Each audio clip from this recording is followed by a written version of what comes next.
श्री राम। सोहर सदा नोहर सोहर सुनिए। जटिल जटिल दुई जोगिया अयोध्या से आवैया जोधिया से आवई हो। जोगी बैठ कदम जुड़े छैया तो घम मने मारो तो घम मने मारबू हो। जोगी बैठ कदम जुड़े छैया तो घम मने मारो तो घम मने मारबू हो।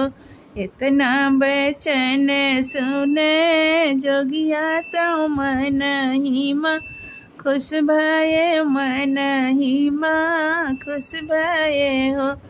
रानी कहाँ गए घर कई घरैया लोगे कहाँ गए घरैया लोगे कहाँ गए हो। सासु मोरी गई लीना हरवाना नदी ससुरारी नदी ससुरारी हो। जोगिया वो नहारी गई लैबी देसवा घरहिया हमरे क्यों ना ही घरहिया हमरे क्यों नहीं हो। इतना बचन सुने जोगिया तो मन ही माँ खुश भये मन खुश भये हो। एह खोले लागे पड़े कई गठरिया पहिरो धना चुनरी पहिनो रानी जेवर हो।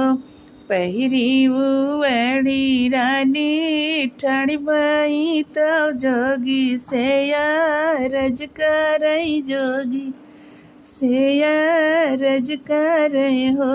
जोगिया भाग के होई भागी जायो घरैया लोगे आई गए घरैया लोगे आई गए हो। सासु मोरी आईली नाई हरवाना नदी ससुरारी नदी ससुरारी से हो। जोगिया वो न पिया हाँ जोगिया वो न पिया लैबी दसवा तो भागे हो ये भाग जाओ नहीं तुम्हें मरिए नहीं तुम्हें मरा वैया हो। इतना वचन सुने जोगिया तो हकायो बक्का हो गया रो दुखित हो गए हो।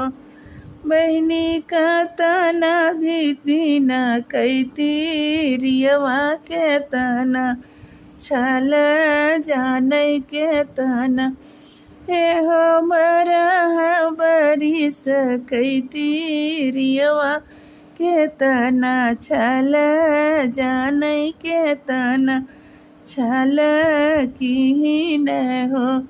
दान कवाने बहाने से भागो घरहिया तुअरे आई गए घरहिया तुअरे आई गए हो। हथवा में लिया हुगो इठवा तो वागिया बहन करो वागिया बहन करो हो। जोगिया गिया बहाने भागी जायो नहीं तो तुम्हें मरवई बई तुम्हें मरवई बई हो। बहनी ये बरह बरिस कहती रियवा तो ये तना छन कर ये तना जातन कर हो। बरह बरिस कहती रियवा बड़ा छल किहिन बड़ा छल कीन हो। सोहर सदा नोहर।